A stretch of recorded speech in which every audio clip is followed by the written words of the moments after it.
கண்கள் எதை காணவில்லை. அவரது மகள் ரம்யா வெளிநாட்டில் இருந்தார்.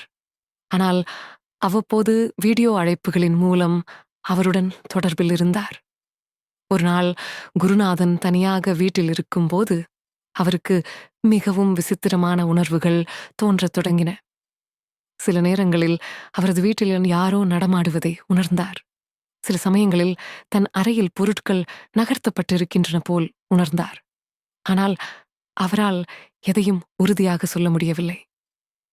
இந்நிலையில் அருகில் உள்ள வீட்டு சிறுவன் கண்ணன் ஹெலன் மாலை நேரங்களில் அவருடன் வந்து பேசியபோது, தாத்தா, உங்கள் வீட்டில் யாராவது இருக்கிற மாதிரி எனக்கு தோன்றுகிறது என்றான்.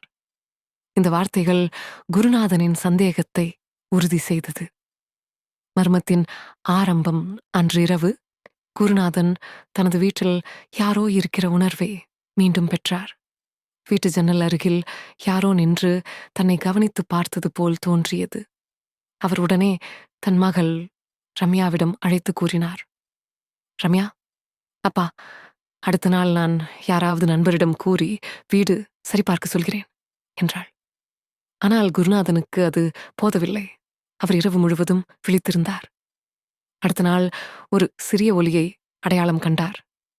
ஒருவரது காலடி சத்தம். நீ யார் என்று கேட்ட குருநாதன் பதில் ஏதும் வரவில்லை. ஆனால் சில நொடிகளில் ஒருவர் நெருங்கி வந்தது உணர்ந்தார். உடனே அவரது கை உளறி விழுந்தது. மறைக்கப்பட்ட உண்மை பிறகு சில நாட்கள் கழித்து காவல்துறை வீட்டை முழுமையாக ஆய்வு செய்தது. அதன்பின் ஒரு அதிர்ச்சி உண்மை வெளிவந்தது. குருநாதனின் வீட்டு ஓரடியில் உள்ள ஒரு மறைந்த அறையில் ஒரு மனிதன் 2 மாதங்களாக வாழ்ந்து கொண்டிருந்தான். அந்த மனிதன் யார் தெரியுமா? அவர் ராஜேஷ், ரம்யாவின் பழைய காதலன். சில வருடங்களுக்கு முன்பு அவர்களை காதலிக்க விரும்பாத குருநாதன் ராஜேஷை விரட்டியிருந்தார். ஆனால் ராஜேஷ் பழிவாங்க வீட்டுக்குள் ரகசியமாக புகுந்து மறைந்து அவரை பயமுறுத்தி கொண்டிருந்தான். குருநாதன் பார்க்க முடியாதவராக இருந்தாலும் அவரது மெய்சிலிருக்கும் உணர்வுகளால் இந்த மர்மத்தை கண்டுபிடித்தார். இறுதியாக காவல்துறையால் ராஜேஷ் கைது செய்யப்பட்டு குருநாதன் மீண்டும் அமைதியாக வாழத் தொடங்கினார்.